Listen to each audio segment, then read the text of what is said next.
थोड़ा सा पहले हम क्विक रिव्यू ले लेते हैं जो हमने प्रीवियसली डिस्कस किया हुआ है। हमने प्रीवियसली डिस्कस किया था बेसिक मैथ्स में डिफरेंशिएशन के कुछ पर्टिकुलर एग्जांपल डिस्कस किए थे, जैसे मल्टीप्लिकेशन रूल होता है। तो इस पर्टिकुलर एग्जांपल में जो अभी है हमने मल्टीप्लिकेशन रूल सॉल्व किया था, और उसमें मैंने एक इम्पॉर्टेंट चीज़ बताई थी यार। जैसे हम बात करते हैं कि कुछ चीज़ों के लिए आपको सोचना नहीं पड़े, सपोज मैंने बोला एक्स स्क्वायर, आपको सोचना नहीं पड़े, एक्स स्क्वायर का डिफरेंशिएशन 2x हो गया। अब आप पावर 2 बाहर आया, पावर 1 कम हुई, इतना नहीं सोचना है। आपको पता है एक्स है, एक्स का डिफरेंशिएशन क्या हो जाता है 1। इस तरीके से एक और नंबर है जिसका डिफरेंशिएशन आपको बहुत ही क्विकली आंसर करना चाहिए, दैट इज रूट एक्स। कि रूट एक्स का करते हैं तो 1/2 रूट एक्स आता है, क्योंकि ये आपको फिजिक्स में काफी ज्यादा आगे चैप्टर्स में यूज हो जाता है रूट एक्स। तो रूट एक्स का तुरंत डिफरेंशिएशन याद रखना है 1/2 रूट एक्स। फिर हमने मल्टीप्लिकेशन रूल से यहाँ पर सॉल्विंग की। फिर हमने पढ़ा था डिवीजन रूल। डिवीजन रूल की भी जरूरत पड़ जाती है।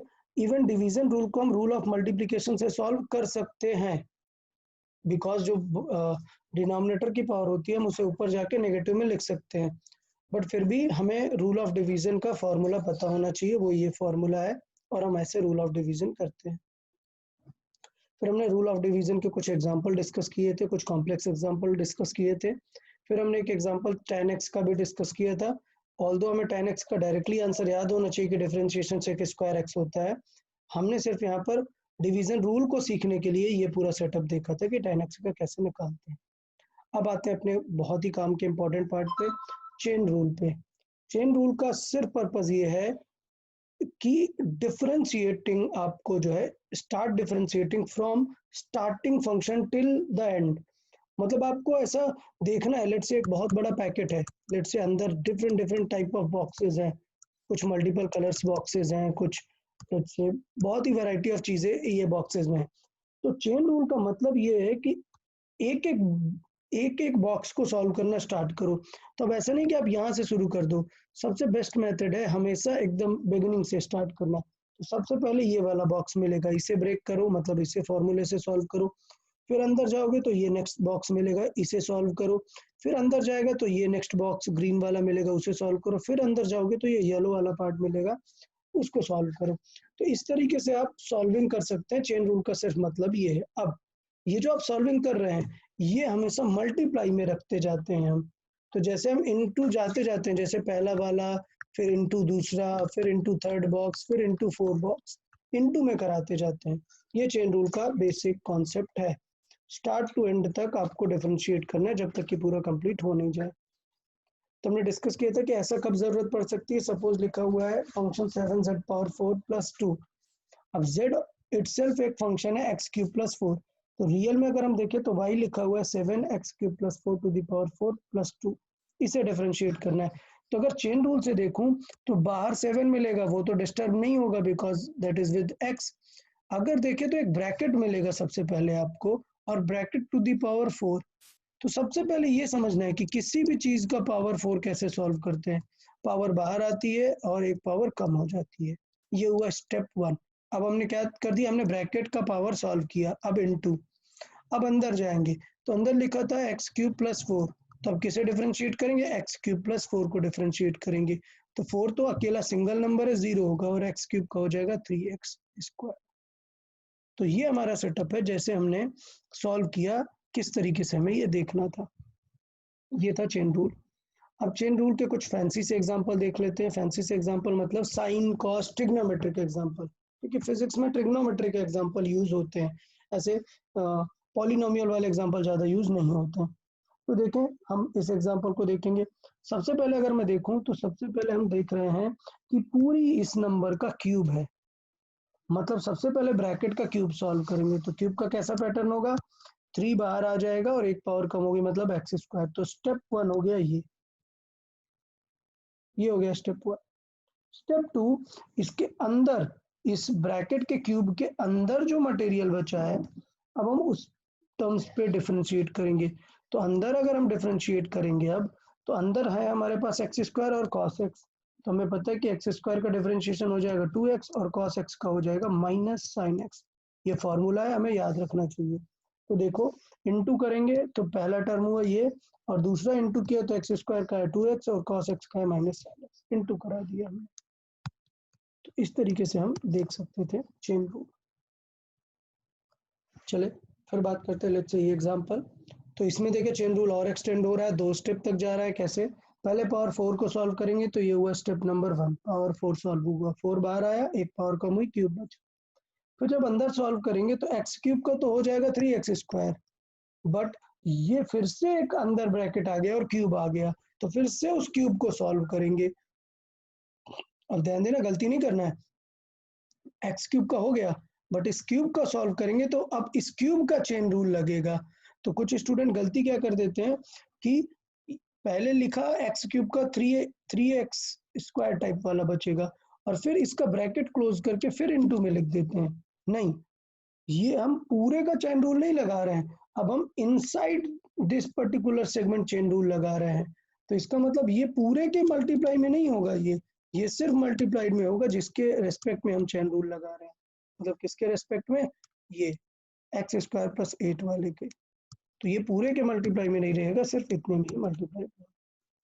तो इस तरीके से हम चेन रूल का ये वाला पार्ट भी देख सकते हैं। अब आते हैं कुछ अच्छे एग्जाम्पल में जो यूज हो जाते हैं फिजिक्स में। जैसे साइन स्क्वायर एक्स का है, तो सबसे पहले तो आपको ये चीज समझनी पड़ेगी, बहुत सारे स्टूडेंट्स का ये डाउट हो जाता है क्या कि साइन स्क्वायर एक्स एक्चुअली में है क्या। तो आपको ये समझना है कि साइन स्क्वायर में इसका मतलब ये नहीं है कि जब मैं बाहर से जाऊंगा तो मुझे पहले साइन मिल जाएगा, नहीं। साइन स्क्वायर एक्स का मतलब है कि ये साइन एक्स की वैल्यू का स्क्वायर है, टोटल का स्क्वायर है। तो अगर आप रियल में फील करें तो आपको पहले साइन नहीं मिला है, पहले कौन मिलेगा? स्क्वायर मिलेगा। तो ये गलती होती है कि कुछ स्टूडेंट इसे सॉल्व कर देते हैं, क्या साइन का हो जाएगा कॉस, तो इसे लिख देते हैं कॉस स्क्वायर एक्स। तो ये हो जाता है गलत। क्यों? क्योंकि पहले स्क्वायर नहीं मिलेगा, मतलब सॉरी पहले साइन नहीं मिलेगा, रियल में इसे हम लिखते हैं साइन एक्स का स्क्वायर। तो क्या मिलेगा? पहले हमें मिलेगा साइन एक्स का स्क्वायर। तो स्टेप क्या हो जाएगा? फर्स्ट स्टेप, पहले स्क्वायर सॉल्व करो, तो स्क्वायर का क्या आ जाता है? 2x टाइप का, और x की जगह अंदर क्या लिखा है? पूरा साइन एक्स लिखा हुआ है, तो आंसर आएगा 2 इंटू साइन एक्स।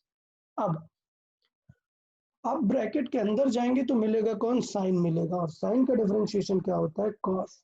तो पहले स्टेप में जो ब्रैकेट का डिफरेंशिएशन हुआ वो आया 2 साइन एक्स, ब्रैकेट जो हमने सॉल्व किया, और अंदर के साइन को सॉल्व किया तो आया कॉस एक्स। और हमें ये फिजिक्स, ये फॉर्मूला मैथ में हमने देखा ही है कि साइन एक्स का डिफरेंशिएशन कॉस हो जाता है, और साइन 2 थीटा का फॉर्मूला होता है 2 sine theta into cos theta. मतलब कि ये 2 into sine x into cos x अगर कहीं लिखा है तो ये किस चीज का फॉर्मूला है? ये 2 sine theta into cos theta का फॉर्मूला है, वो हो गया साइन 2x। तो ये काफी इंपॉर्टेंट टाइप का आपका डिफरेंशिएशन बन जाता है। लेट्स से अब अगर हम इसी डिफरेंशिएशन को मैं थोड़ा सा बदल देता हूँ, सुनेंगे आप लोग? देखिए लेट्स से फॉर एग्जांपल हम सॉल्व कर लेते हैं, ये आप लोग बताएं इसका डिफरेंशिएशन क्या हो जाएगा? y is equal to sine cube 4x। चले सॉल्व करें और आंसर बताएं मुझे, इसका डिफरेंशिएशन क्या हो जाएगा। मैं पर्टिकुलर स्टूडेंट से पूछूंगा, आपको आंसर करने की जरूरत नहीं है। मैं किसी स्टूडेंट को पिक करके उसको आंसर बोलने के लिए पूछूंगा, तो आप लोग जल्दी से सॉल्व कर लें। आंसर बताने की जरूरत नहीं है किसी को, मैं पर्टिकुलर स्टूडेंट से पूछूंगा। सर क्वेश्चन ये है ना, नहीं दिख रहा क्या स्क्रीन में? साइन क्यूब 4x का डिफरेंशिएशन चाहिए।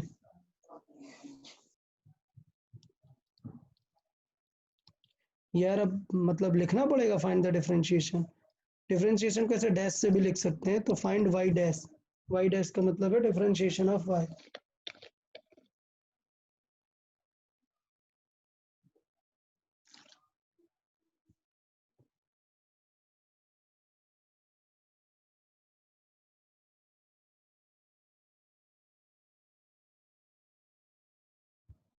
ओके, इस क्वेश्चन का आंसर पूछने से पहले मैं सब लोग को एक चांस दे रहा हूं, अगर किसी को ये साइन स्क्वायर एक्स का नहीं समझ में आया तो पूछ ले पहले। एक चांस दे रहा हूं सबसे पहले, वो क्वेश्चन सॉल्व करने से पहले किसी को अगर साइन स्क्वायर एक्स का नहीं समझ में आया तो पूछे हमसे।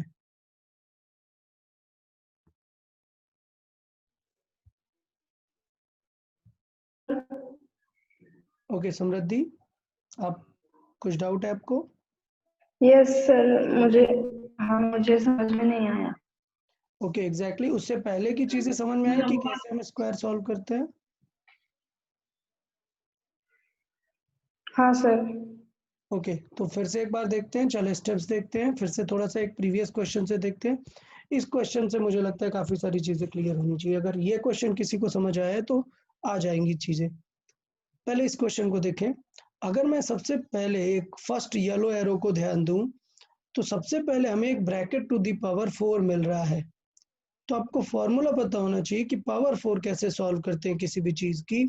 वो हो जाता है, ये बिल्कुल याद रखना चाहिए यार, कि किसी भी चीज़ x to the power n है, अगर यहाँ पे ध्यान दें तो उसका डिफरेंशिएशन होता है n, जो नंबर है पावर वो बाहर आता है और पावर एक कम हो जाती है n-1।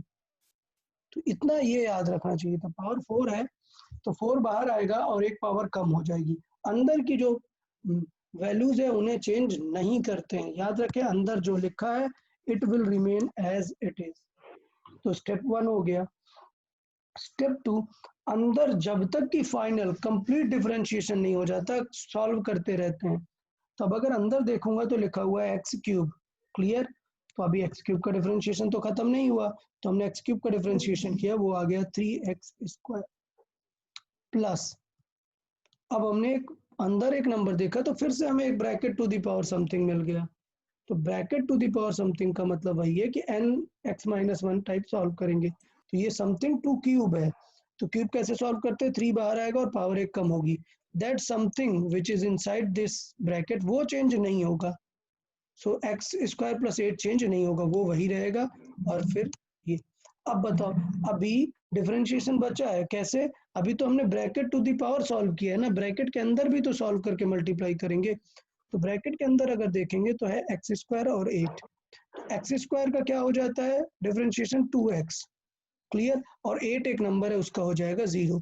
तो हमें इनटू करा के ये जरूर लिखना पड़ेगा कि एक्स स्क्वायर का हो जाएगा 2x और 8 का हो गया 0। तो सिर्फ मल्टीप्लाई में क्या आएगा, 2x आएगा और ये पूरा मल्टीप्लाई बन जाएगा हमारा डिफरेंशिएशन का आंसर। अब हम साइन स्क्वायर एक्स को देखते हैं। तो पहली बात तो ये समझनी है कि साइन स्क्वायर एक्स में जब हम बाहर से ट्रेवल करना स्टार्ट करेंगे तो सबसे पहले हमें दिखेगा साइन, साइन स्क्वायर एक्स में। तो साइन का डिफरेंशिएशन तो क्या हो जाता है, कॉस। तो क्या हम इसे कॉस स्क्वायर एक्स लिख देंगे, नहीं। क्यों? क्योंकि हमारा ये जो लॉजिक है वो ही गलत है। साइन स्क्वायर एक्स में पहले साइन नहीं मिलता, रियल में इसका मतलब होता है कि साइन एक्स का स्क्वायर है। तो इसका मतलब सबसे पहले कौन मिल रहा है, स्क्वायर मिल रहा है। जब हम जाएंगे तो स्क्वायर को कैसे सॉल्व करते हैं, एक्स स्क्वायर का आंसर क्या आ जाता है, 2x। याद रखना है 2 बाहर आता है, पावर एक कम होती है तो just x to the power 1 बचता है। तो पहले हो जाएगा साइन एक्स का स्क्वायर, मतलब पहले क्या आएगा, 2 बाहर आएगा, जो अंदर नंबर है वो वही रहेगा, मतलब sine will remain as sine 2 sine X, clear. ये हो गया पहला पावर। अब इनटू करा के पावर के जो अंदर है, अंदर कौन है, साइन एक्स है, तो साइन एक्स का क्या हो जाएगा, कॉस एक्स। तो साइन एक्स का हो गया कॉस एक्स। तो देखिए यहाँ पर पहला हुआ 2 साइन एक्स, फिर हुआ कॉस एक्स। अब एक और स्टेप देखना कि साइन एक्स होने के बाद एक्स भी तो देखेंगे। सोचो यहाँ साइन एक्स स्क्वायर लिखा होता तो साइन एक्स का तो हो गया, अब इस एक्स स्क्वायर का भी तो करेंगे ना, तो क्या आएगा 2x। तो एक चीज याद रखना है कि साइन एक्स का होने के बाद इस एक्स का भी करते हैं, और x का क्या होगा डिफरेंशिएशन 1। तो ऑफ कोर्स x का 1 होगा तो मतलब 1 मल्टीप्लाई का कोई फर्क पड़ता ही नहीं है। तो ये सेटअप हो जाएगा। ओके, तो मुझे लगता है ये चीज़ें क्लियर होनी चाहिए। जैसे मैं कॉस एक्स स्क्वायर का कर रहा हूँ तो इसका मतलब ये होता है कि कॉस सिर्फ एक्स पे स्क्वायर है, पूरे कॉस में नहीं है। तो जब हम अंदर जाएंगे तो पहले कौन मिल जाएगा, कॉस। तो कॉस का डिफरेंशिएशन क्या होता है, माइनस साइन, तो minus sign X square will remain. फिर कॉस के अंदर जाएंगे तो एक्स स्क्वायर मिल गया ना।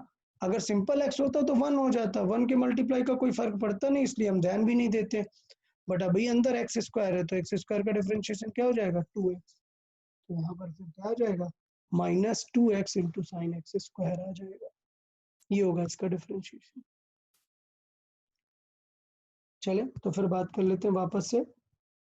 हम ये क्वेश्चन डिस्कस करना चाह रहे थे साइन क्यूब 4x का। आप लोग जल्दी से सॉल्व करें। y डैश का मतलब होता है differentiation of y, so y dash का मतलब होता है dy बाय dx। और मैं बता रहा हूँ कि साइन क्यूब लगा हुआ है तो पहले साइन नहीं मिलेगा, पहले आपको क्यूब मिलेगा। So sine 4x to the cube, ये है इसका मतलब। सॉरी यहाँ पे नहीं, ये इसका मतलब है। इसका मतलब है sine 4x to the cube. अब सॉल्व करना है आप लोग को, जल्दी से सॉल्व करें, फिर हम पूछ लेते हैं कुछ स्टूडेंट से। Sir, the last example, या okay, the final answer cannot be further calculated. या no, it can not be further calculated because sine X square का कोई फॉर्मूला है नहीं, सिंपली साइन है, तो फिर उसे सिंप्लीफाई नहीं कर सकते। Not that one, the polynomial one. The polynomial one, okay, this one, of course this can be simplified to further values because we have a square, we have a lot of cube. That's why we were discussing in the previous lecture, this sort of question are not asked in the exam. These are for the understanding purpose, how we go into the different set of brackets and square and polynomials. okay, तो इसका further simplification तो बहुत ही complicate हो जाएगा, इसलिए हम वो चीज डिस्कस नहीं करते हैं। Okay, sir.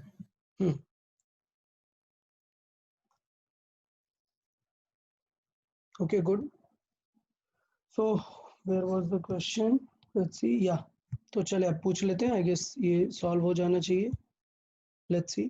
Yes. Okay, तो हम पूछ लेते हैं अनीश पाटिल। अनीश पाटिल आप आंसर करें।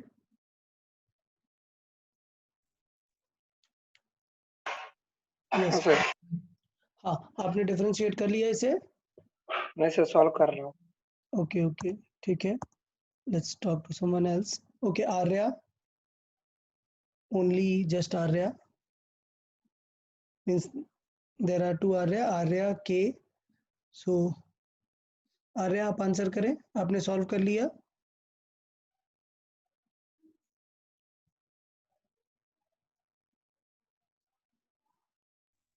नो सर, अभी तक नहीं हुआ। ओके ओके,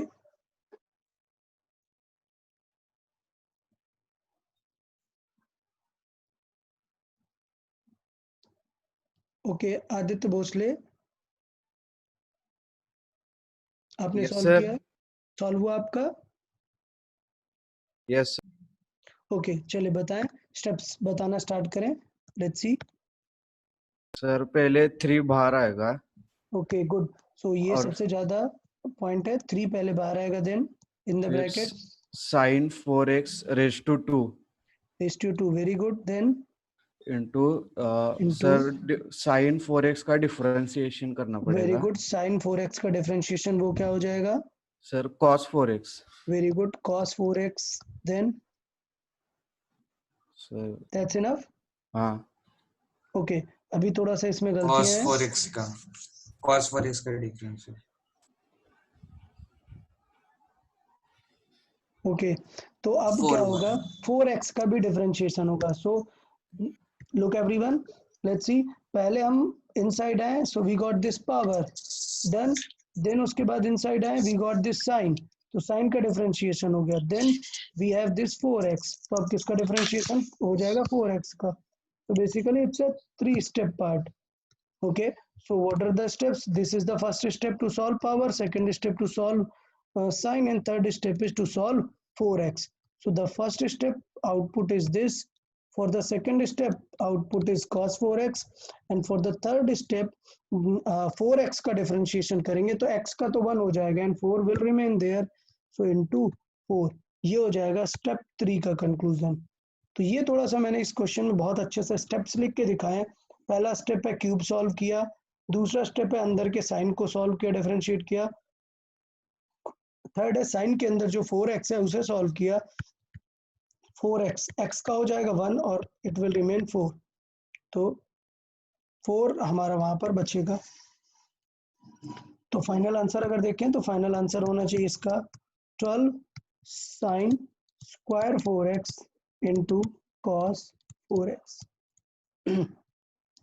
देखिए, अब ट्रिग्नोमेट्री की यही प्रॉब्लम है। इस टेस्ट में भी मैं ध्यान दूंगा कि थोड़ा सा आप लोग को और सॉल्विंग आनी चाहिए। सोचो आपको आंसर में स्क्वायर नहीं दिख रहा, मीन्स आंसर में स्क्वायर नहीं दिख रहा है, तो क्या होगा, मे भी कुछ कंक्लूजन इस तरह आया हो कि साइन स्क्वायर मतलब 2 बार है साइन, इसका मतलब है sine 4x into sine 4x लिखा हुआ है ये, और इंटू कॉस 4x। तो आपको याद है ना कि यार अगर साइन थीटा और कॉस थीटा दोनों सेम दिखते हैं तो 2 भी अगर उनके साथ मिल जाए तो क्या हो जाता है, वो साइन 2 थीटा का फॉर्मूला। तो Sin इस फॉर्म 8x. से 2 हम स्प्लिट कर लेंगे तो ये बचेगा 6 into sine 4x into Sin ये 8x. Sign 8x। सो इस टाइप का आंसर भी आपको देखने को मिल सकता है, इधर ये आंसर मिल सकता है या फिर ये आंसर। तो थोड़ी सी आपको ट्रिग्नोमेट्रिक कैलकुलेशन आनी चाहिए, ठीक है। अच्छा एक चीज़ और, काफ़ी जो स्टूडेंट कुछ नए हैं तो उनको मैंने पहले भी बोला है प्रीवियस लेक्चर एक बार देखें तो फिर आपको ये और क्लियरली समझ में आ जाएंगी चीज़ें। इवन अगर प्रीवियस लेक्चर किसी ने नहीं देखा, बहुत ही न्यू है, नॉट अ प्रॉब्लम, मंडे से हम एकदम नया चैप्टर स्टार्ट करने वाले हैं फिजिक्स में, तो वहाँ से आपको पूरा क्लियर समझ में आएगा कि क्या चीज़ हम डिस्कस करने वाले हैं। ओके चले तो ये हटा देते हैं। ये क्वेश्चन मुझे लगता है सबको अभी क्लियर हो गया होगा कि क्या करना था। इसमें किसी को कुछ डाउट है तो बताएं। No, sir. Okay No, sir. Okay then चले, तो हमने ये काफ़ी सारा डिस्कशन किया था प्रीवियस लेक्चर में चेन रूल से रिलेटेड। अभी और अगर हम चेन रूल से रिलेटेड क्वेश्चंस की बात करें तो हमने फिर देखिए ये क्वेश्चन डिस्कस किया था जिसमें हमने एक बात की मेथड वन में हमने देखा कि हमने डायरेक्टली रूल ऑफ मल्टीप्लिकेशन लगा दिया, लेकिन हमने मेथड 2 की बात की जिसमें हमने इसे और छोटा करने का ट्राई किया, और जो हमने अभी ऊपर लॉजिक सॉल्व किया था ना कि साइन स्क्वायर लिखा है तो उसे साइन इंटू साइन एक्स लिख दिया और साइन इंटू कॉस को क्या लिख दिया, साइन 2x लिख दिया, उस तरीके से किया और फिर रूल ऑफ मल्टीप्लिकेशन लगाया तो चीज़ें काफ़ी इजी बन गई थी। तो ये हमने डिस्कशन लास्ट लेक्चर में किया था। फिर हमने ई टू दी पावर समथिंग के क्वेश्चन भी किए हुए थे, उससे हमने कंक्लूजन ये निकाला था कि पहली बात तो याद रखना है कि E to the power X का differentiation E to the power X रहता है, या फिर अगर हम डिफरेंशिएशन करें किसका, E to the power minus X का, तो वो आता है minus E to the power X. अब कुछ लोग क्या करते हैं, sir E to the power minus X का नेगेटिव ये होगा और फिर इस एक्स को भी कर देते हैं, तो सर इस एक्स का -1 हो जाएगा, एक्स का 1 होता है माइनस विल रिमेन। तो बेटा ये जो माइनस है ये इसी -1 का ही है, ठीक है। तो ये चीज आपको थोड़ा सा ध्यान देना है कि 2 बार माइनस मत लगा देना। तो जैसे हम इस क्वेश्चन का तो सिंपली कर सकते हैं, इस क्वेश्चन पर हम डिस्कस कर लेते हैं एक बार। तो बात करें अगर हम इस क्वेश्चन के लिए,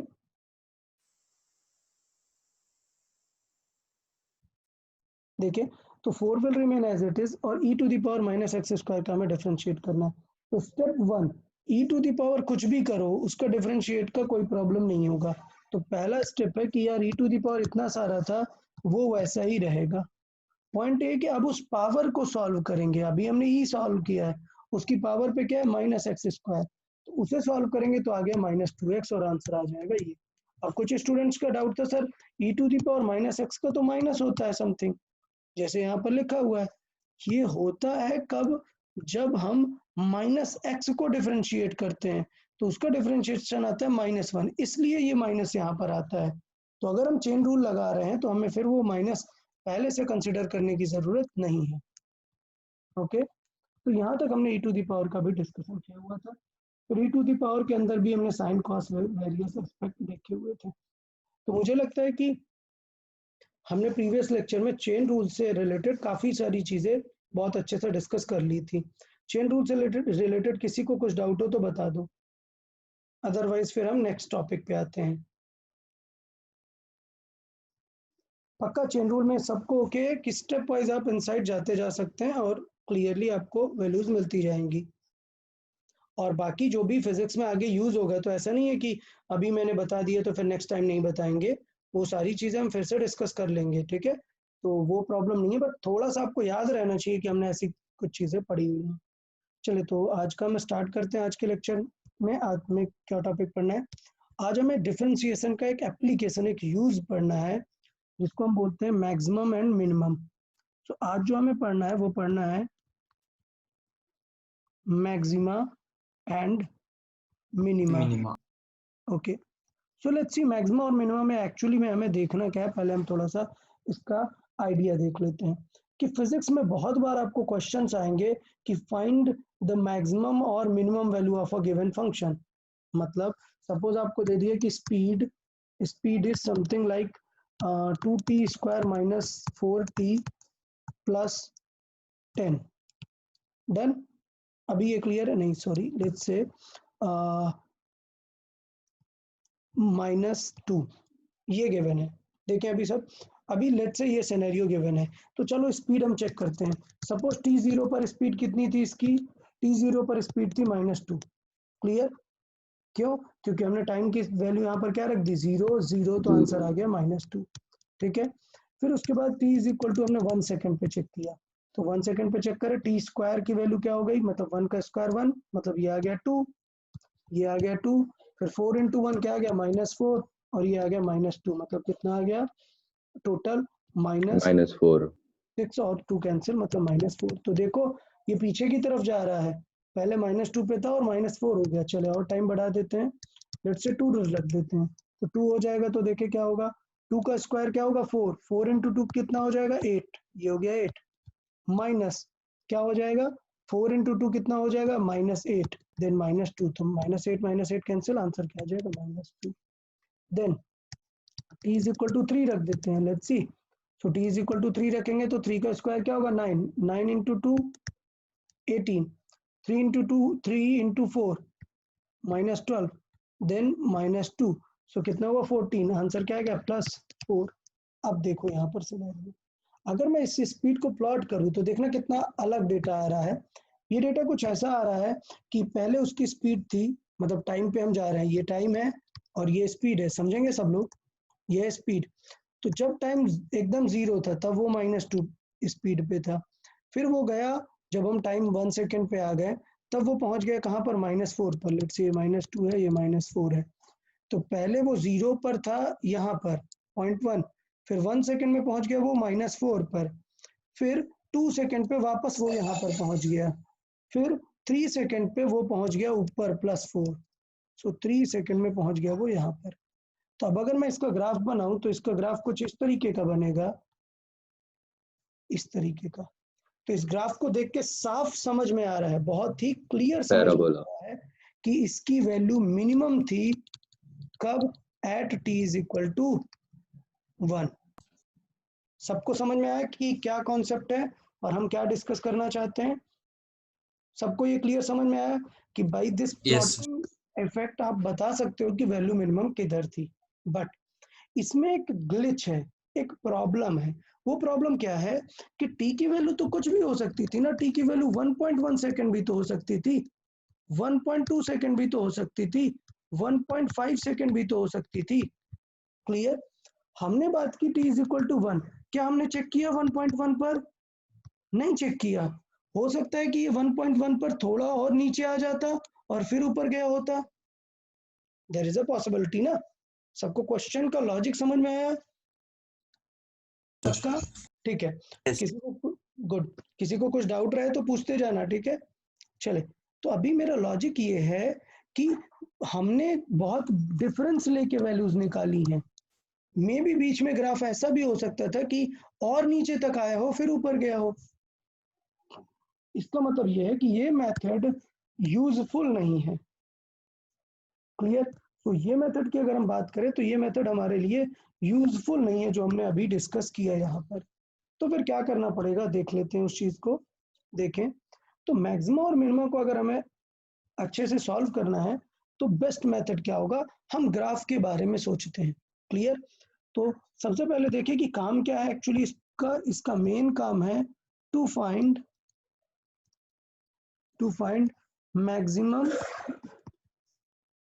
मैक्सिमम और minimum value of any function, minimum value of any function. तो इसका काम है फंक्शन की मिनिमम और मैक्सिमम वैल्यू निकालना। अब देखना कैसे निकाल सकते हैं। हमने ये देखा कि लेट्स से एक हमारे पास ग्राफ है, कुछ ग्राफ है और उस ग्राफ को लेट्स से हम ड्रॉ कर देते हैं। ये एक रैंडम सा ग्राफ हमने यहाँ पर ड्रॉ किया। क्लियर? अब देखते हैं इस ग्राफ की थोड़ी सी खास बात क्या होगी। क्या कि हमें दिख रहा है कि ये क्या हो जाएगा? ये हो जाएगा मिनिमा। अच्छा, अब इसमें बहुत सारे वर्ड होते हैं, लोकल मिनिमा और ये सारे पॉइंट्स, तो वो हम डिस्कस नहीं करते, वो मैथ के पर्सपेक्टिव में, पॉइंट ऑफ इन्फ्लेक्शन, बहुत सारी चीजें हैं, हमें वो नहीं देखना। हम सिर्फ देखते हैं फिजिक्स में हमें जो काम आती है, मिनिमम और मैक्सिमम वैल्यू हम सिर्फ निकालना चाह रहे हैं।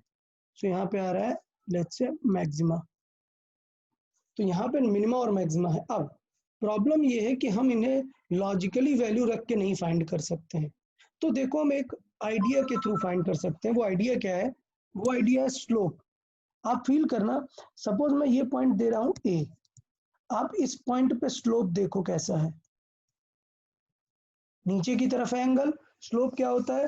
किसी भी कर्व पे स्लोप होता है जब हम एक टेंजेंट बनाते हैं किसी भी पॉइंट पे, तो वो टेंजेंट हॉरिजॉन्टल एक्सिस से अगर ऊपर की तरफ एंगल बना रही है तो उसको बोलते हैं पॉजिटिव स्लोप, और अगर वो कहीं नीचे की तरफ एंगल बना रही है, लाइक एक एग्जांपल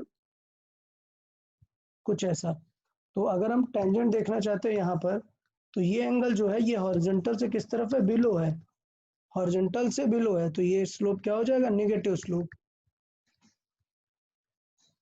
तो अगर हम बात करें कि स्लोप क्या होता है टेंजेंट, तो ए पॉइंट पर हमने देखा तो स्लोप क्या था?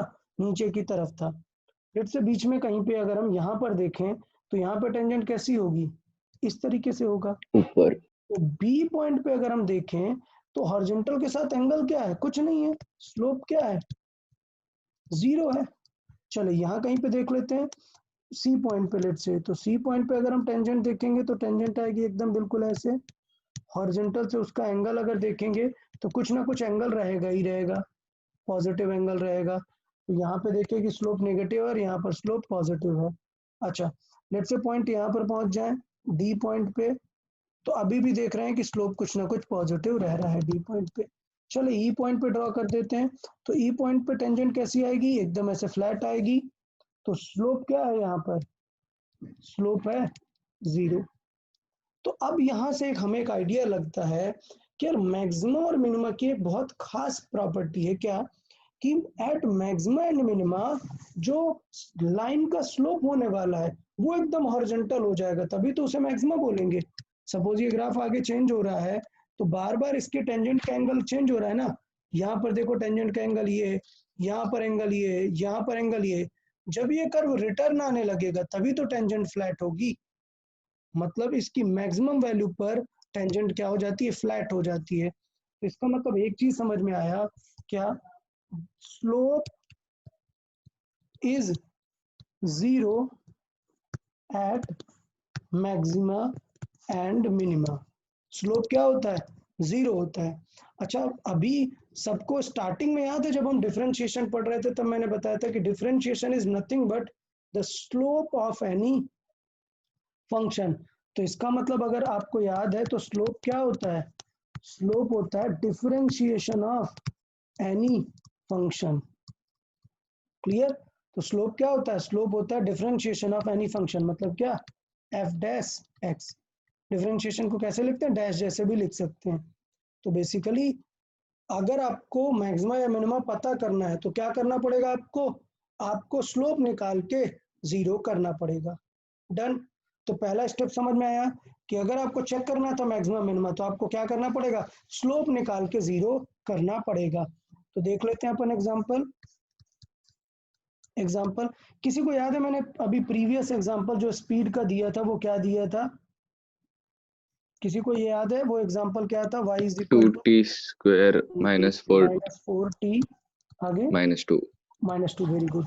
अब हमें चाहिए find the maximum value of this function. Find the maximum value of this function. हमें इस फंक्शन की मैक्सिमम वैल्यू चाहिए। तो स्टेप क्या है? स्टेप है कि slope is 0 at maximum and minimum. Clear? तो हमें पहले पता होना चाहिए कि स्लोप क्या होता है। स्लोप होता है डिफरेंशिएशन, और आपको क्या करना है? उसको 0 के इक्वल करना है तो काम बन जाएगा। तो आपको स्लोप को इक्वल करना है 0 के। क्लियर? तो देखें बहुत ही सिंपल सा क्वेश्चन हो गया। Then y is equal to क्या गिवन है आपको? 2t square minus 4t minus 2। तो आपको क्या फाइंड करना है? y डैश फाइंड करना है। y डैश मतलब dy बाई dx, बट अब x के रेस्पेक्ट में नहीं करेंगे क्योंकि ये फंक्शन किसका है, t का फंक्शन है, तो किसके रेस्पेक्ट में करेंगे, t के रेस्पेक्ट में। अब सॉल्व करते हैं, देखो 2 इंटू टी स्क्वायर का क्या हो जाएगा 2t माइनस क्या हो जाएगा 4, t का क्या हो जाएगा 1 और माइनस 2 का हो जाएगा 0।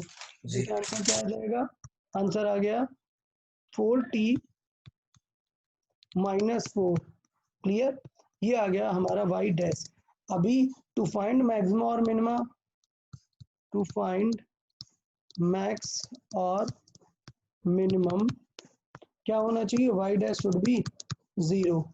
क्लियर, तो इसका मतलब क्या करना चाहिए हमें सॉल्व कर देंगे 4t minus 4 is equal to 0। Then हमें क्या सॉल्व आएगा, 4 इस तरफ आएगा और t इज इक्वल टू क्या आ जाएगा 1। इसका मतलब जो हमने प्रीवियसली क्वेश्चन सॉल्व किया था वो एकदम सही था। जो मिनिमम या मैक्सिमम वैल्यू थी वो 1.5 या 1.2 पर नहीं मिलने वाली, वो एग्जैक्ट कहाँ पर मिलने वाली है 1। तो वो हमारा इटरेशन मतलब बाय गेस सही हो गया, मतलब लकीली सही हो गया कि आंसर 1 आ रहा है। अदरवाइज आंसर 1.2 भी आ सकता था, 1.5 भी आ सकता था, कुछ भी आ सकता था। क्लियर, अच्छा अब एक डाउट आप सब लोग को आना चाहिए कि मैं बार बार लिख रहा हूं मैक्सिमम और मिनिमम दोनों पे स्लोप 0 होता है ना, चाहे मैक्सिमम पूछो या मिनिमम, तो पता कैसे करेंगे कि कहां पर मैक्सिमम है या कहां पर मिनिमम। जैसे इस क्वेश्चन में मैंने ये तो बता दिया कि t इज इक्वल टू 1 पे मैक्सिमम होगा और मिनिमम होगा। क्वेश्चन में तो क्या पूछा है, मैक्सिमम पूछा है। क्लियर, तो मतलब अब हमें ये चेक करना पड़ेगा कि मैक्सिमम या मिनिमम क्या होगा। क्लियर, तो देखें मैक्सिमम या मिनिमम में अगर हमें कंपेयर करना है तो कैसे करेंगे। तो पहले मैं फिर से एक बार दिखाता हूं आप लोग को पूरी सॉल्विंग कि स्टेप 1, अगर आपको मैक्सिमा या मिनिमा फाइंड करना है तो सबसे पहले आपको पता होना चाहिए कि एट मैक्सिमा और मिनिमा स्लोप क्या हो जाता है, 0 हो जाता है। तो हमें ये पता है कि अगर स्लोप 0 हो जाता है तो हमने स्लोप को 0 करके चेक कर लिया कि किस पॉइंट पर हमने स्लोप को, मतलब स्लोप मतलब क्या होता है, डिफरेंशिएशन, हमने डिफरेंशिएशन करके चेक कर लिया कि किस पॉइंट पर ये आंसर आने वाला है, मैक्सिमम या मिनिमम। अब हमारी सिर्फ प्रॉब्लम है, हमें ये आइडेंटिफाई करना है, हमें ये आइडेंटिफाई करना है कि स्लोप हमारा कैसे मतलब है, मिनिमा देगा या मैक्सिमा देगा। तो देखें स्टेप क्या है, देखें तो हमें पता चल गया कि पॉइंट पता चल गया कि मैक्सिमा होगा या मिनिमा होगा। तो स्टेप 1 था, स्टेप 1 क्या, to find point of minima और मैक्सिमा। क्लियर, फर्स्ट स्टेप था to find the point of minima और मैक्सिमा, मतलब क्या करना था, dy बाई dx को किसके इक्वल करना है 0, then find the x। Clear, तो वो हो जाएंगे हमारे पॉइंट। ये था हमारा स्टेप 1। अब आते हैं स्टेप 2। स्टेप 2 क्या, डिफरेंशिएट द स्लोप। क्लियर, तो अब हम क्या करेंगे, स्टेप 2 करेंगे फाइंड डबल डिफरेंशिएशन। मैंने बताया था डबल डिफरेंशिएशन यूज होगा आप लोग के लिए। सो डबल डिफरेंशिएशन का मतलब ये है कि स्लोप को भी डिफरेंशिएट कर देंगे, मतलब क्या, dy by dx of slope, और स्लोप हमारा खुद क्या था, स्लोप खुद था dy बाई dx। तो अगर आप फील करो तो इसे हम लिखेंगे d2y बाई dx स्क्वायर, इस तरीके से लिखते हैं। इसका मतलब होता है कि फिर से स्लोप को भी डिफरेंशिएट कर देना है। क्लियर, तो हमें क्या फाइंड करना है, डबल डिफरेंशिएशन फाइंड करना है। अब स्टेप 3 कि देखना है कि डबल डिफरेंशिएशन की वैल्यू क्या है। डबल डिफरेंशिएशन को कैसे लिख सकते हैं, y डबल डैश लिख सकते हैं। क्लियर, सिंगल डैश मतलब 1 टाइम डिफरेंशिएशन, डबल डैश मतलब y को 2 टाइम डिफरेंशिएशन। क्लियर, तो अभी ये बात करना है कि ये जो मैक्सिमम और मिनिमम से वैल्यू आई है x की, वो वैल्यू रख के चेक करनी है कि y डबल डैश कैसा है। क्लियर, तो थर्ड स्टेप है check the value of y double dash at, ये जो हमने यहाँ पर पॉइंट्स निकाले थे मिनिमा और maxima, at points of minima and maxima, minima और मैक्सिमा के पॉइंट पे हमें चेक करना है कि क्या होगा। अब रूल एकदम सिंपल है, इफ अगर ये डबल डिफरेंशिएशन जिसको हम क्या लिखते हैं d2y by d x square, अगर ये पॉजिटिव आ जाए, मतलब ये क्या आ जाए, नंबर बड़ा आ जाए, तो इसका मतलब क्या होगा, then that point is Max. No it's minima. ठीक है, तो याद रखना है क्या उल्टा होता है, अगर ये वैल्यू पॉजिटिव आ जाए, बड़ी आ जाए, तो उल्टा हो जाता है, क्या होता है, मिनिमा। मुझे पता है स्टूडेंट्स को कंफ्यूजन होता है इस चीज को लेके, तो ये ध्यान देना, यहाँ पर उल्टा होता है। अगर डबल डिफरेंशिएशन पॉजिटिव आ जाए तो मतलब यहाँ पर क्या हो जाएगा, मिनिमा हो जाएगा। और इफ अगर डबल डिफरेंशिएशन उसका लेस देन 0 आ जाए, देन इसका मतलब वो पॉइंट क्या होगा, minima, sorry maxima. So that point is maxima. अभी क्या करते हैं, चलो थोड़ा सा चेक कर लेते हैं कि वो जो हमारा क्वेश्चन था वो मैक्सिमा था या मिनिमा था। क्लियर, तो ये याद आ रहा है, ये वाई डैश, सब लोग देखें। अब मैं इसे यहाँ पर साइड पे डबल डिफरेंशिएट करूंगा, तो अब मैं वाई डैश को डबल डिफरेंशिएट करूंगा। वाई डैश का आंसर कितना आ रहा है, 4t माइनस 4। अब हम इसे डबल डिफरेंशिएट करेंगे, वाई डबल डैश, इसका मतलब होगा d2y by d x square. Double differentiate करेंगे तो क्या आ जाएगा, 4, t की वैल्यू क्या आ जाएगी 1 और 4 का हो जाएगा 0, मतलब आंसर क्या आ जाएगा, वाई डबल डैश का आंसर आ जाएगा 4। क्या t की कुछ भी वैल्यू रख दो, t की कुछ भी वैल्यू रख दो, ये ऑलवेज क्या है, पॉजिटिव है। तो अगर डबल डिफरेंशिएशन ऑलवेज पॉजिटिव है, वैल्यू रखने की जरूरत ही नहीं है, तो इसका मतलब आपका ये जो आंसर 1 आया है, 1 के लिए भी क्या रहेगा, पॉजिटिव ही रहेगा। और पॉजिटिव का मतलब क्या है, हमने बताया उल्टा होता है, इसका मतलब क्या आएगा, मिनिमा आएगा। तो इसका मतलब ये फंक्शन कभी मैक्सिमा था ही नहीं कि आप इसका फिक्स मैक्सिमा निकाल सकें। हम क्या सॉल्व कर सकते थे, मिनिमा सॉल्व कर सकते थे कि आंसर मिनिमम कब रहेगा, तो मिनिमम रहेगा t इज इक्वल टू 1 के लिए। अब t इज इक्वल टू 1 इसमें मत रखने लग जाना, मिनिमम वैल्यू अगर फाइंड करनी है तो कहाँ पर रखेंगे, y पर सॉल्व करके रखेंगे। तो टू फाइंड मिनिमम और मैक्सिमम हमें ये पता चल गया, बट यहाँ से कंफर्म हो गया कि ये क्या है, एक मिनिमा है, और मिनिमम वैल्यू अगर निकालनी है तो हम निकाल सकते हैं। तो इस तरीके से स्टेप्स हैं।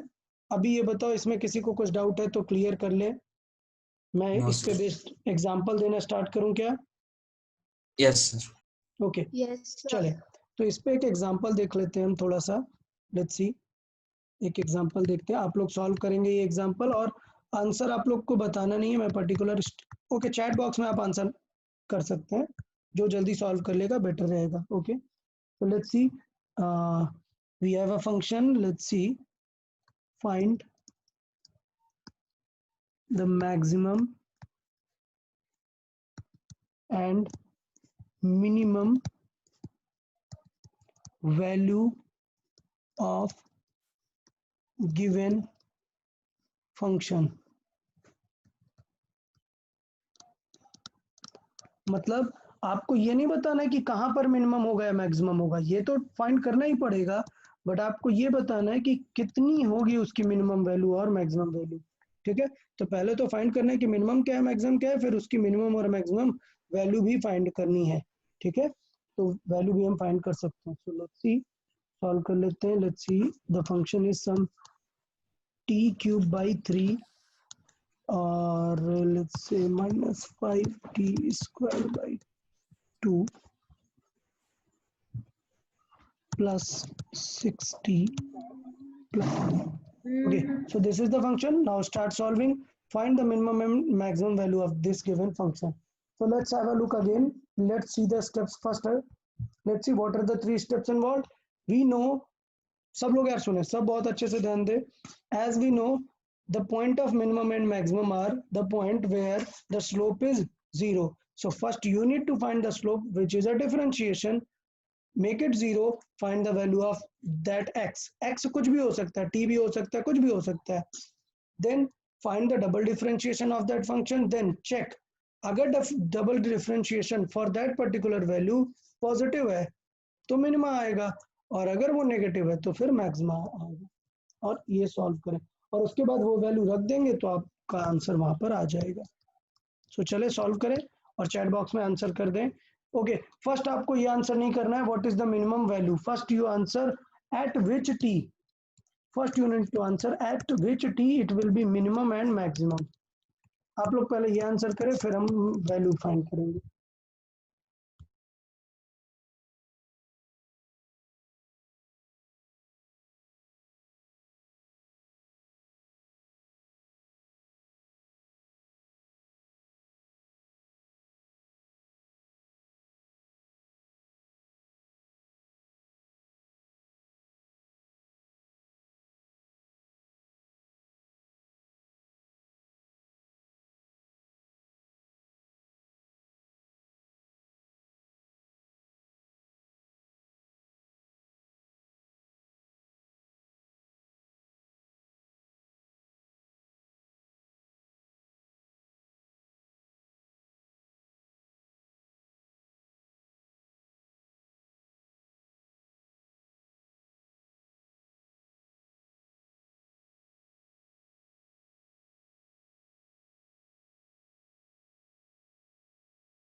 Okay, so I am getting certain answer but correct नहीं है यार, आपको दोनों आंसर करने हैं, at which point it is minimum and maximum. Do not answer like this one और that one, give a reference like कि मिनिमम होगा सर 4 पर और सर मैक्सिमम होगा लेट्स से 6 पर, इस टाइप के आंसर लिख के दें। डोंट आंसर लाइक जस्ट 4,6, पता कैसे चलेगा विच इज मिनिमम और मैक्सिमम। यशराज, विश्वराज, आप लोग फिर से सॉल्व करके क्लियर लिखें कि at which point it is maximum and at which point it is minimum. Devashish, correct answer.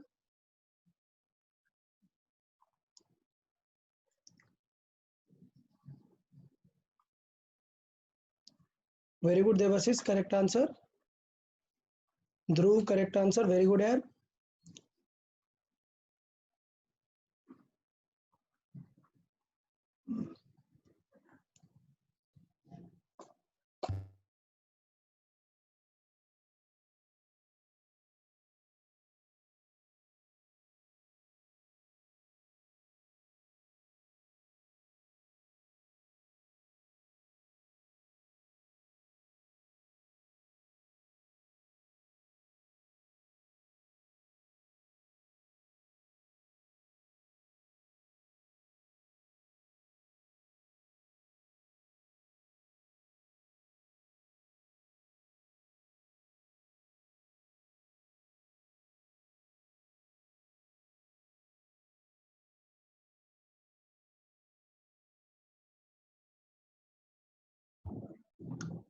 Okay, Yasraj, not correct answer.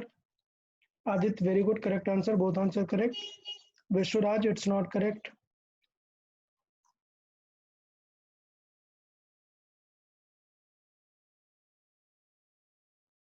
आप लोग फिर से एक बार देख सकते हो कि मैक्सिमम और मिनिमम कैसे चेक करना होता है।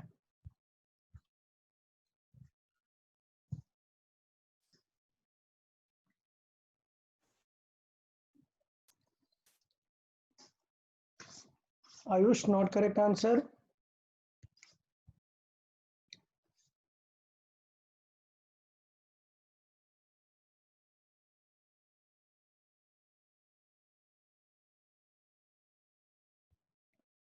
चलिए अच्छा, मैं ही सॉल्व कर देता हूँ, आप लोग आंसर करना बंद करें। काफ़ी सारे लोग के गलत आंसर है, कुछ लोगों के करेक्ट है, दैट्स गुड। चलो मैं सॉल्व करता हूँ, आप लोग पहले एक क्वेश्चन पूरा देख लें। पहले मैं एक क्वेश्चन सॉल्व करता हूँ, आप उसे देखें, देन विल डिसाइड कि कैसे क्या क्या स्टेप सॉल्व करने थे। स्टेप 1 अगर हम बात करें, स्टेप 1 आपको क्या करना पड़ेगा, डिफरेंशिएशन करना पड़ेगा, देखना पड़ेगा वो कहाँ पे जीरो है। तो स्टेप 1 आपको क्या फाइंड करना पड़ेगा, वाई डैश। वाई डैश का मतलब क्या है, d y by d x. यार देखो, अब डिफरेंशिएट आपको करना आना चाहिए क्या, 1/3 will remain as it is, और टी क्यूब का डिफरेंशिएशन, तो टी क्यूब का डिफरेंशिएशन हो जाएगा 3t स्क्वायर। तो देखो मैं बार बार डिफरेंशिएशन नहीं बता रहा हूँ, मैं मान रहा हूँ कि डिफरेंशिएशन आपको याद रहना चाहिए।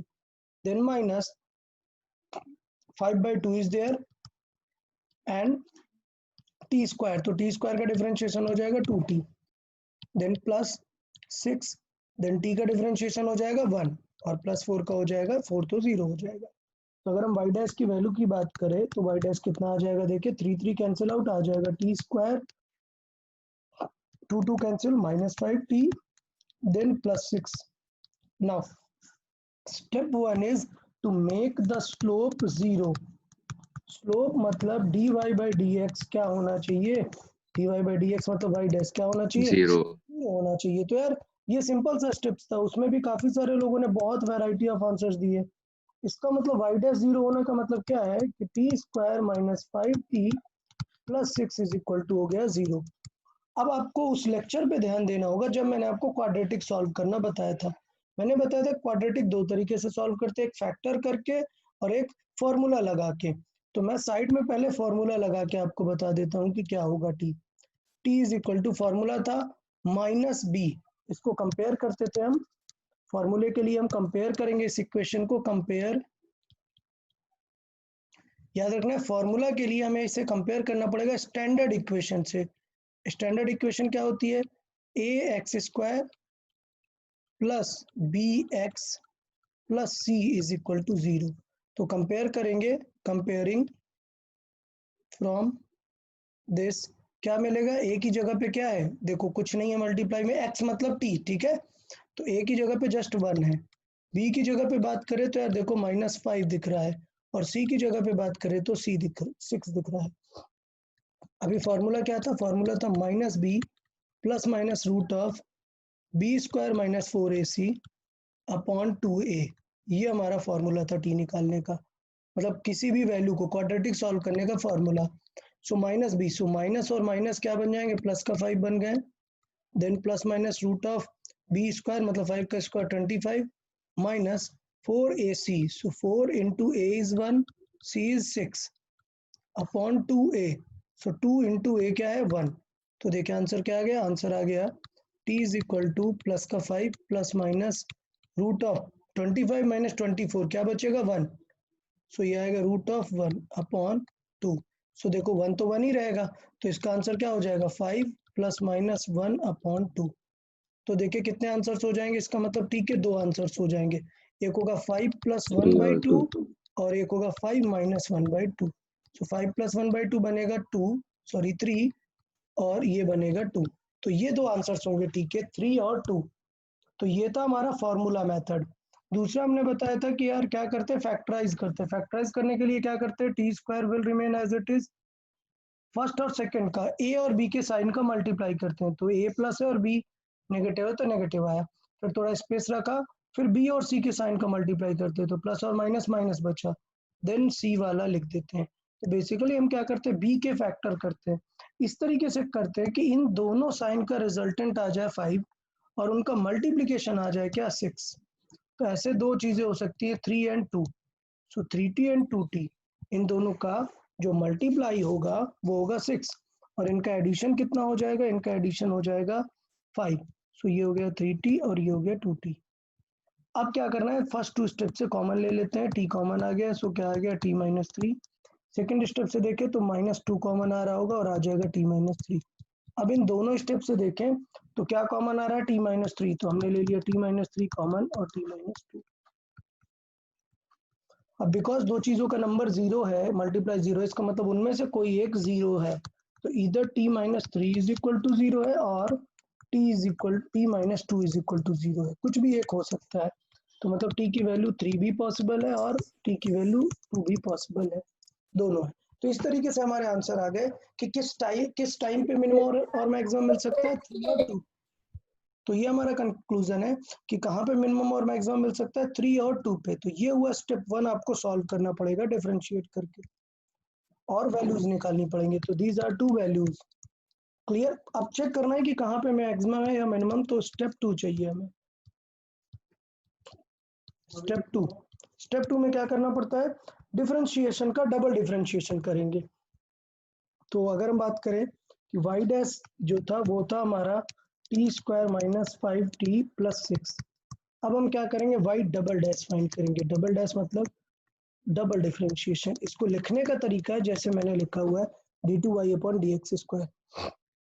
अब डबल डिफरेंशिएट तो टी स्क्वायर का डिफरेंशिएशन हो जाएगा 2t minus 5 will remain as it is, और t का क्या हो जाता है 1, और 6 का क्या हो जाएगा 0। So let's see double differentiation y double dash कितना आ गया, ये आ गया 2t माइनस 5। क्लियर? ये हो गया डबल डिफरेंशिएशन, हमने फाइंड कर दिया। अब स्टेप 3 है चेक करना। स्टेप 3 क्या है, चेक करना कि किस वैल्यू के लिए y डैश कैसा है। तो स्टेप 3 में for t is equal to क्या क्या वैल्यूज आई थी हमारे पास, 3 और 2। तो for t is equal to 2 y double dash देखें कैसा है।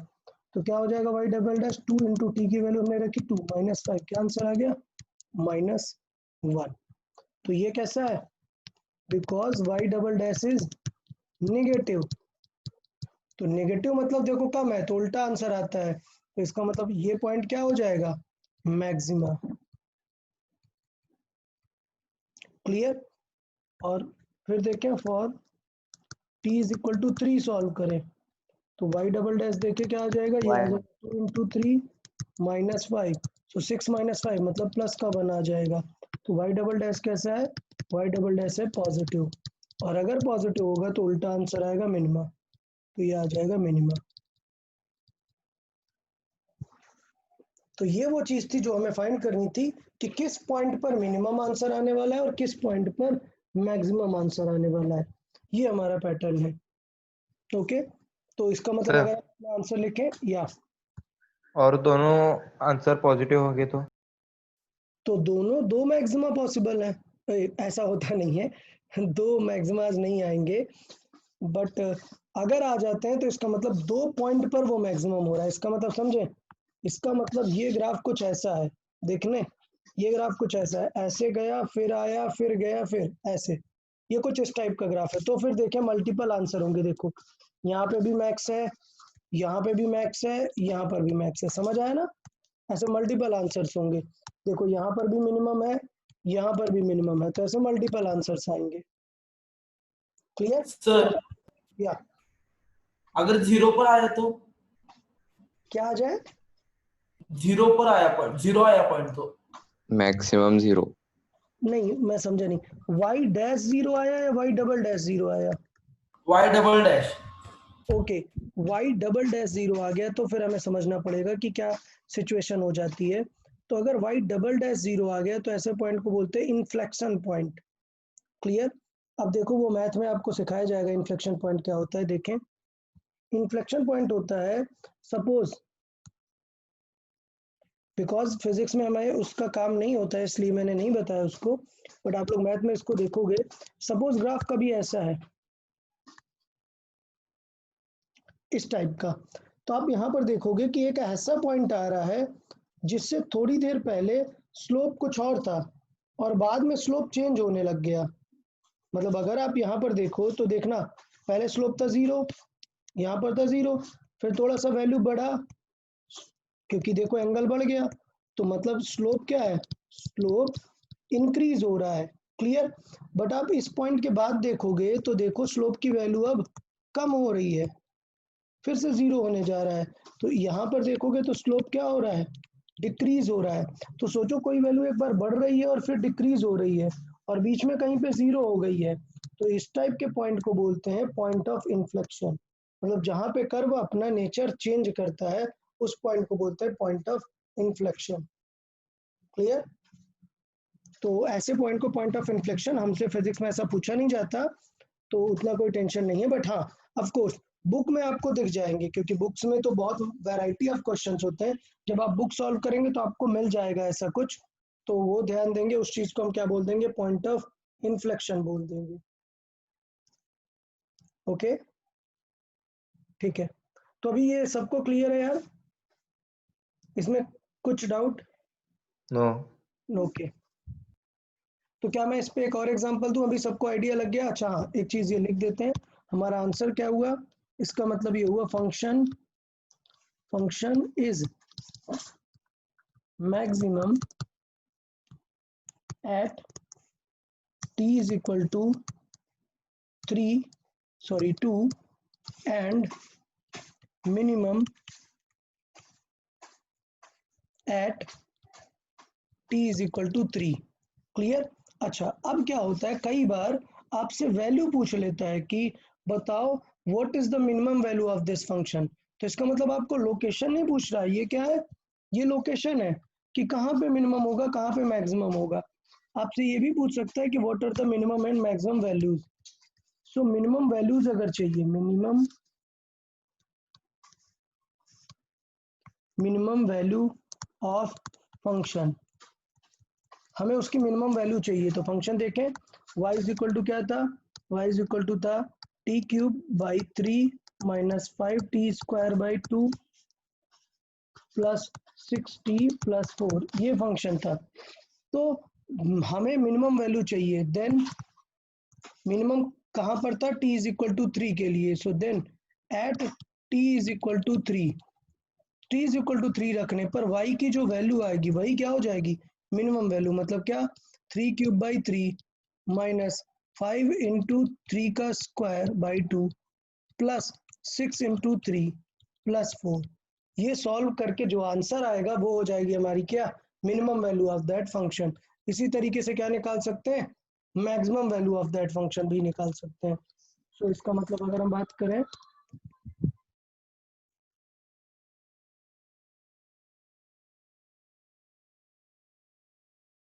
तो इसका मतलब अगर हम मैक्सिमम वैल्यू ऑफ फंक्शन बात करें, तो क्या हो जाएगा, सेम चीज, y एट किस वैल्यू पर देखना चाहिए, मैक्सिमम था at t is equal to 2 पर।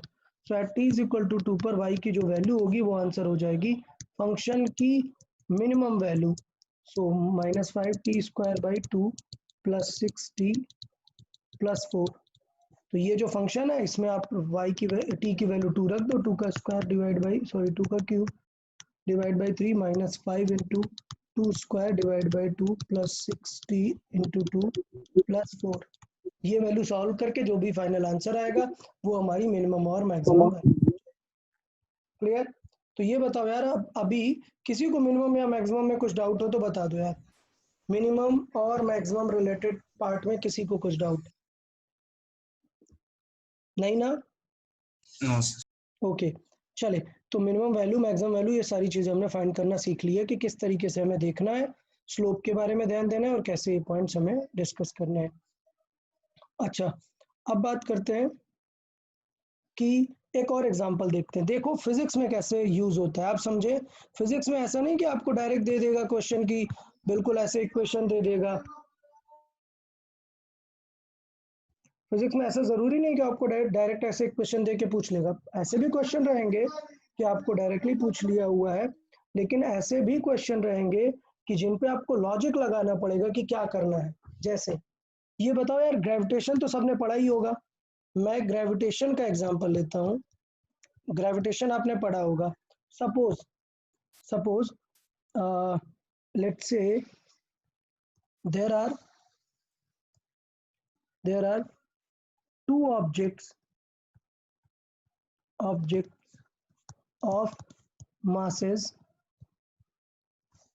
एक का मास है लेट्स से 4m0 एंड एक का मास है 7m0।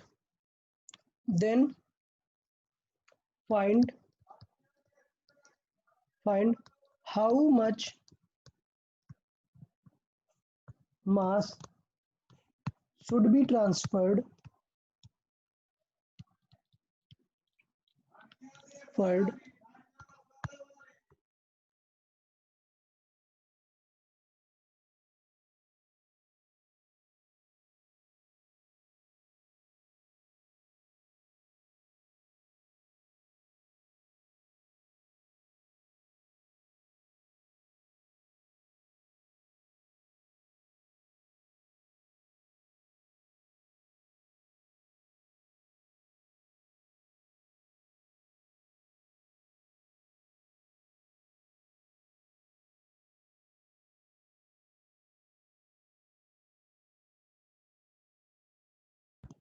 चले, तो ये हमारा क्वेश्चन हुआ।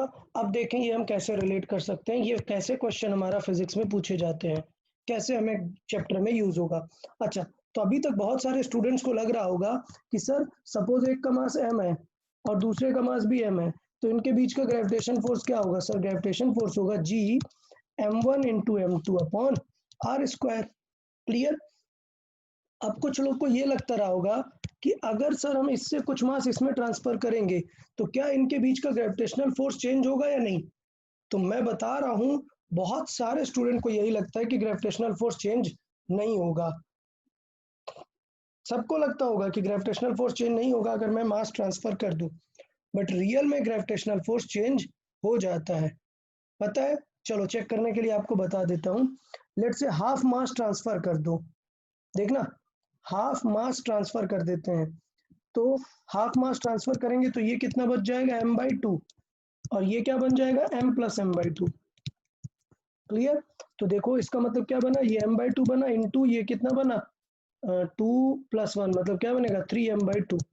अच्छा, अब दोनों का मल्टीप्लाई करो, देखो आंसर क्या आएगा 3/4 टाइम्स ऑफ m²। समझ आया?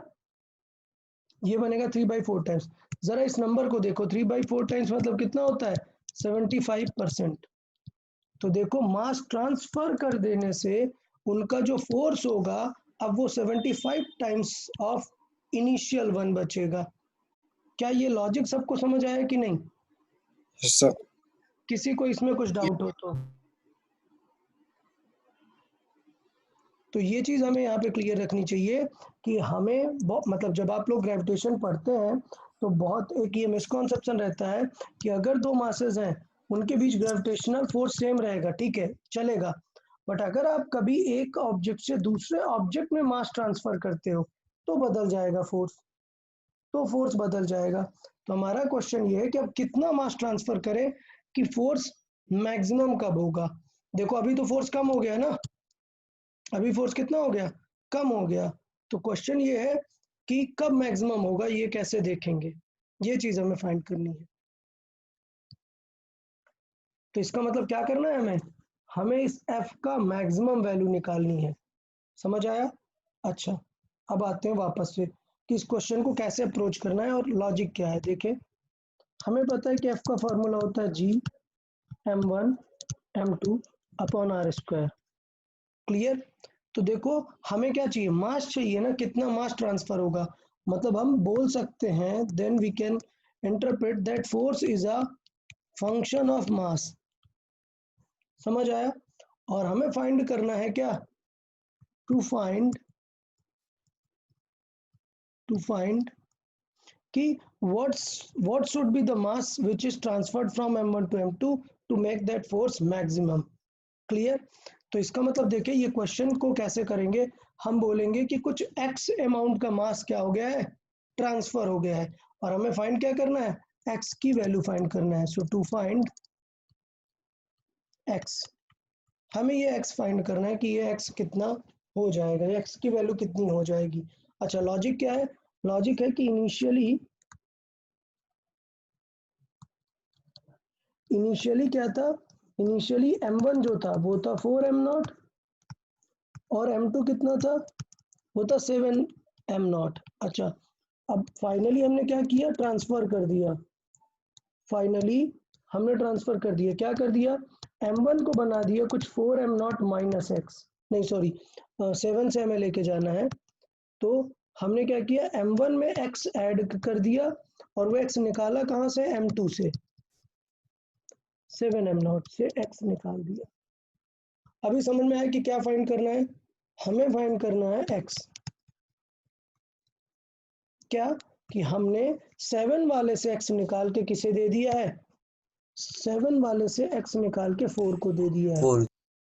अब ये x हमें फाइंड करना है, क्या ये x क्या होगा जो हमने ट्रांसफर कर दिया है। तो क्वेश्चन समझ आया कि देखो इस बार आपको फंक्शन भी नहीं दिया था, आपको कुछ नहीं दिया था, क्या डिफरेंशिएट करना है क्या नहीं।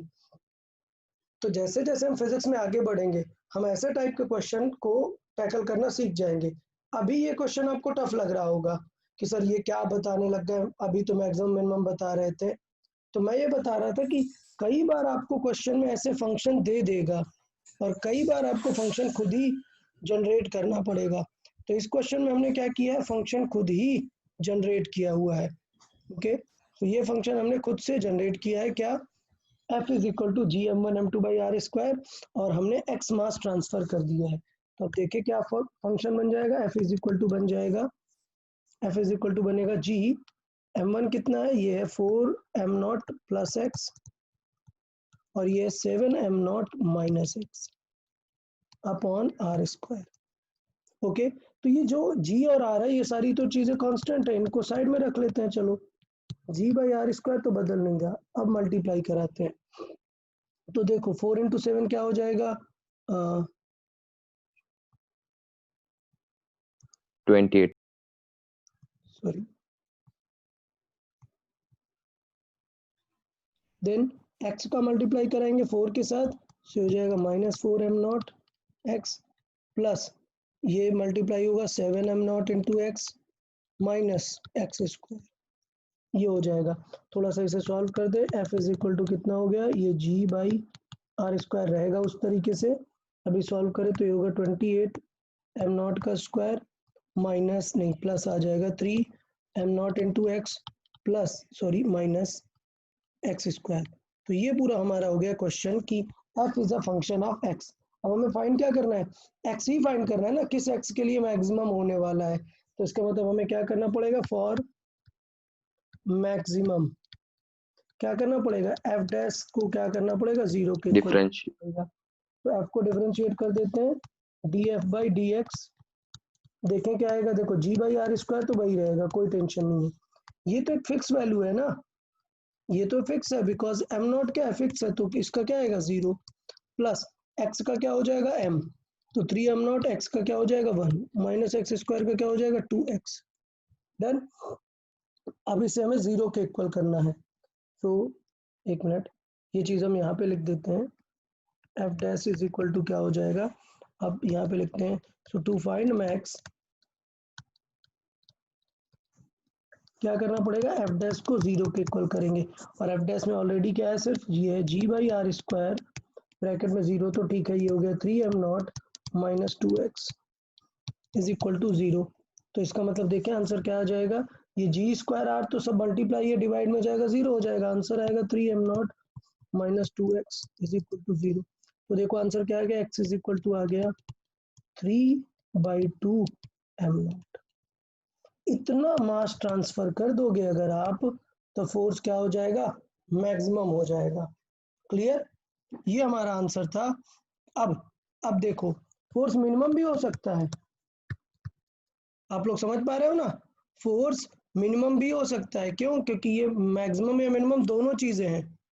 सब लोग ध्यान देंगे, फोर्स मिनिमम भी आ सकता है, बट हमें देखना पड़ेगा कि क्या पॉइंट है, मिनिमम है या मैक्सिमम है। तो क्या करेंगे, चेक करें कि मैक्सिमम है या मिनिमम है। तो चेक करने के लिए क्या करेंगे, चेक कर लेते हैं। चले तो हमें फाइंड करना था, चेक करना है कि मैक्सिमम या मिनिमम। सो टू चेक, यहाँ पे हम सिर्फ लिख देते हैं टू फाइंड मैक्स और मिन। कुछ भी फाइंड करना है तो एफ डैश को 0 के इक्वल करना पड़ेगा टू चेक मैक्स और मिन। अगर हमें चेक करना है मैक्स और मिन तो क्या करते हैं, डबल डिफरेंशिएशन चेक करते हैं। Clear, so check F double dash. So F double dash solve करना पड़ेगा, पहले लिख लेते हैं एफ डैश कितना है, एफ डैश है जी बाई आर स्क्वायर ब्रैकेट में है 3m minus 2x, 3m0 minus 2x। Clear, अभी क्या करते हैं एफ डबल डैश निकालते हैं।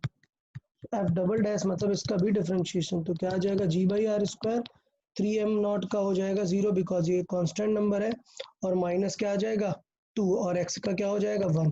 तो इसका मतलब ये आंसर क्या आने वाला है, f डबल डैश आने वाला है -g/r² इंटू 2। तो देखो क्या x कहीं पर है, क्या नहीं है, x कहीं पे बचा ही नहीं है, तो इसका मतलब ये क्या है, ऑलवेज नेगेटिव है, ऑलवेज नेगेटिव। तो इसका मतलब हमें मिनिमम वैल्यू फाइंड ही नहीं कर सकते, हम हमेशा क्या वैल्यू फाइंड करेंगे, मैक्सिमम वैल्यू फाइंड करेंगे। That means it is a point of maxima. अच्छा एक ट्रिक की बात बताऊं, मतलब बहुत ही कॉमन सेंस सर की, या पूछे। नेगेटिव होगा तो मैक्सिमम होगा ना? हाँ, तो वैल्यू ऑलवेज नेगेटिव है, that's why it is a point of maxima. Clear? तो हाँ यस सर, यस। हाँ उल्टा होता है। मैं क्या बता रहा था कि एक लॉजिकल बात ये है, सोचो एग्जाम में आपसे मैक्सिमा पूछा है, तो इसका मतलब ये है कि जब तक आपके पास एक ही पॉइंट है तो पक्का वही मैक्सिमा होगा ना, तभी तो एग्जाम में पूछा है। अगर 2 पॉइंट आ गए, सपोज आ गया 2,3, तो चेक करना पड़ेगा कौन मैक्सिमा है कौन मिनिमा। बट सोचो आंसर ही सिर्फ आया था 2, तो बेटा अगर क्वेश्चन पूछा मैक्स तो मैक्स ही आंसर होगा, अगर पूछा मिनिमम तो मिनिमम ही आंसर होगा। ये स्टेप सॉल्व करने की जरूरत नहीं होती है एग्जाम में, क्योंकि जो पूछा है वही आंसर होगा ऑफ कोर्स। तो जब x की एक ही वैल्यू आई है और क्वेश्चन में मैक्सिमम ही पूछ रहा है, तो पक्का आंसर भी मैक्सिमम आ रहा होगा। तो ये तो हमारा चेक करना कि मैक्सिमम होगा या नहीं। अच्छा, अमाउंट फाइंड कर लेते हैं। Let's see the value of maximum force of max force. देखिए वैल्यू ऑफ मैक्स फोर्स, तो चले पहला क्या हो जाता है, पहला है इनिशियली। इनिशियली फोर्स कितना था, इनिशियली था F is equal to G, m1 की वैल्यू थी 4m0, दूसरी थी 7m0 अपॉन r²। तो इनिशियल जो आंसर था वो था 28g m0² ये था। ठीक है, फाइनली बात कर लेते हैं। फाइनली देखो क्या हुआ, फाइनली कितना मास शिफ्ट हो गया है, 121 अपॉन 3m0/2। तो चले बात कर लेते हैं, m1 क्या हो जाएगा, m1 हो जाएगा 4m0 प्लस 3m0/2। तो ये कितना आ जाएगा 4 to 11 अपॉन 11/2m0। अच्छा, m2 क्या हो जाएगा, m2 से कम हुआ है, 7m0 से कम हुआ है 3m0/2, वही आता है हो गया 11/2। 11/2m0। तो इसका मतलब f का आंसर देख लेते हैं, फाइनल f कितना आ जाएगा g 11/2m0 plus 11/2m0 upon r²। तो आंसर देखेंगे 121/2, सॉरी 4 m0g m0² तो ऑफ कोर्स ये नंबर इससे बड़ा ही होगा। सो मल्टीप्लाई डिवाइड कर लेते हैं, 0 2 5 gm0²/r। तो देख पा रहे हैं आप, पहले वैल्यू थी 28 टाइम्स और अभी हो गई है मास ट्रांसफर की वजह से 30.25। तो फिजिक्स में बेटा इस चीज का बहुत रिक्वायरमेंट होती है ऐसे, कि हमें कैसे मास चूज करने चाहिए। सपोज आपको 2 स्टोन्स या 2 बकेट दे दी गई हैं और आपको ट्रायल करना है कि ग्रेविटेशनल फोर्स कैसे चेक करना है, तो आपको एक बकेट से दूसरे बकेट में ट्रांसफर करते हुए मास चेक करना पड़ेगा कि कितना होगा। तो ये मैंने जस्ट एक एग्जांपल बताया, क्योंकि ग्रेविटेशन चैप्टर आप पढ़ चुके हैं। आगे फिजिक्स में जितने भी नया चैप्टर हम पढ़ेंगे सब में हम ऐसे चेक किया करेंगे कि यार मैक्सिमम वैल्यू कैसे होगी, मिनिमम वैल्यू कैसे होगी। यार मैं जानना चाहता हूँ अभी आप लोग को ये समझ में आया है मैक्सिमम वैल्यू या मिनिमम वैल्यू कैसे करनी है या नहीं। चले तो मैं भी करता हूँ, मैं पूरा सेटअप फिर से एक बार स्क्रॉल करता हूँ स्टार्टिंग से। किसी को भी किसी सेक्शन में डाउट हो तो तुरंत मुझसे पूछे, ठीक है। मैं पूरा सेटअप फिर से स्क्रॉल करता हूँ स्टार्टिंग से, इसमें किसी को कुछ डाउट हो तो पूछे। सबसे पहले हमने क्या देखा उस चीज का डिस्कशन करें। पहले हमने देखा कि मिनिमम और मैक्सिमम में कहाँ पर मिनिमम और मैक्सिमम हो सकते हैं। तो हमने एक एग्जांपल के थ्रू देखा था कि हम वैल्यू रख के इटरेट नहीं कर सकते हैं, वो बहुत ही टफ और कॉम्प्लिकेटेड सिनेरियो होगा।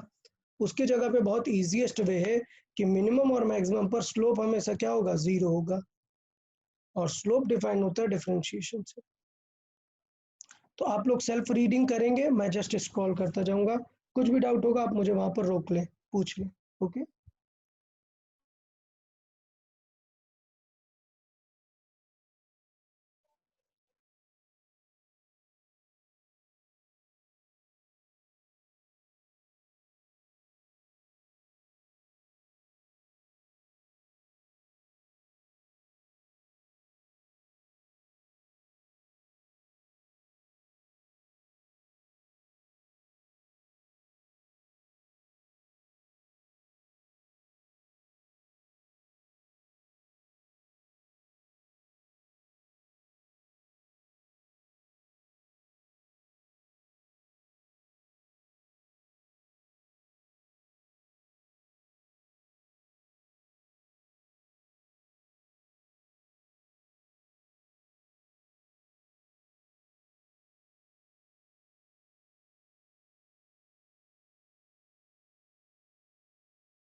ओके, यहाँ पे एक चीज था अभी जो आप पूछ रहे थे, एक पॉइंट रह गया था कि अगर डबल डिफरेंशिएशन 0 हो जाएगा तो वो क्या बन जाएगा, पॉइंट ऑफ इन्फ्लेक्शन। बट जैसे मैंने ग्राफ में आपको दिखाया था, यहाँ पे आपको ग्राफ दिखा के समझाया था कि पॉइंट ऑफ, सब लोग ध्यान दें, पॉइंट ऑफ इन्फ्लेक्शन क्या होता है। सपोज ये ग्राफ इस तरीके से चल रहा है, तो जहां पे उसका स्लोप चेंज होता है साइन, जैसे सपोज यहाँ पे स्लोप बढ़ रहा था बट इस सेकेंड हाफ में स्लोप कम हो रहा है, तो इसको बोलते हैं पॉइंट ऑफ इन्फ्लेक्शन। बट बताओ क्या यहाँ पे स्लोप 0 है क्या, यहाँ पे स्लोप नहीं। 0 नो सर। नहीं। तो इसका मतलब ये है कि जहां पे स्लोप 0 होगा ना, उनमें दो ही आंसर आएंगे, 0 कभी आ ही नहीं सकता। स्लोप डिफरेंशिएशन पे डबल डिफरेंशिएशन 0 कभी आ ही नहीं सकता है। तो मैं सेपरेटली इस चीज को लिख देता हूं, आपको चाहिए तो मैक्सिमा या मिनिमा पर नहीं होगा, यहाँ पर साइड में लिख देते हैं, चाहिए क्या एक्चुअली क्या पॉइंट होगा, if double differentiation of any number is 0 for a particular point, then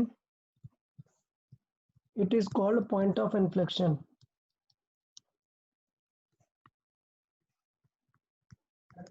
Point of inflection, ठीक है।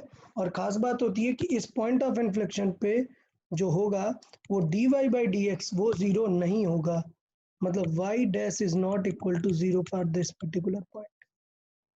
पॉइंट ऑफ इन्फ्लेक्शन सिर्फ अलग से पूछा जाएगा, dy by dx वहाँ 0 नहीं होने वाला है। dy by dx के लिए दो ही पॉसिबिलिटी है, इधर मैक्सिमा होगा या फिर मिनिमा होगा। चलो इस एग्जांपल को जल्दी से देख ले एक बार, क्विक रिव्यू। कुछ भी डाउट रह रहा है तो पूछें आप तुरंत।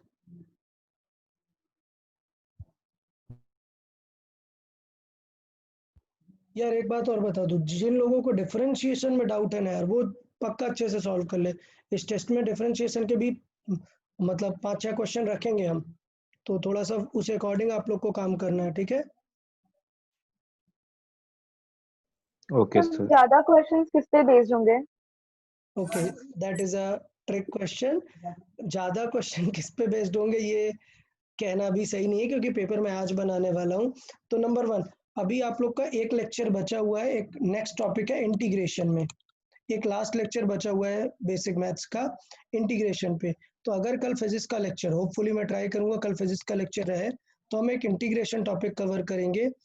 वो पूरा सिलेबस होगा कंप्लीट हमारे संडे के टेस्ट में। डिफरेंशिएशन और इंटीग्रेशन पार्ट रहेगा, उसमें से जो कवर करेंगे हम डिफरेंशिएशन और इंटीग्रेशन में, ये मान के चलिए आप दोनों को मिला के 5 to 8 क्वेश्चंस रहेंगे। बहुत सारे क्वेश्चन ट्रिग्नोमेट्री पे रहेंगे, ट्रिग्नोमेट्री पे भी कम से कम 5 to 8 क्वेश्चंस रहेंगे। तो वो चीज़ें ट्रिग्नोमेट्री थोड़ा सा आपको ध्यान देना है। और बाय द वे ट्रिग्नोमेट्री शायद क्लास 10th में रहता है बोर्ड्स में। तो आपको थोड़ा सा आइडिया होना चाहिए कि sign to theta cos two theta कैसे यूज करना है, तो वो चीज़ थोड़ा सा आप लोग ध्यान देंगे। डिफरेंशिएशन पे थोड़े ज़्यादा क्वेश्चन भी रख सकता हूँ, अप टू 10 क्वेश्चन तक भी जा सकते हैं। ओके, तो डिफरेंशिएशन इंपॉर्टेंट रहेगा। चलिए देखिए, एक बार डिफरेंशिएट किया फिर ये क्वाड्रेटिक इक्वेशन वगैरह सॉल्व करना आना चाहिए। तो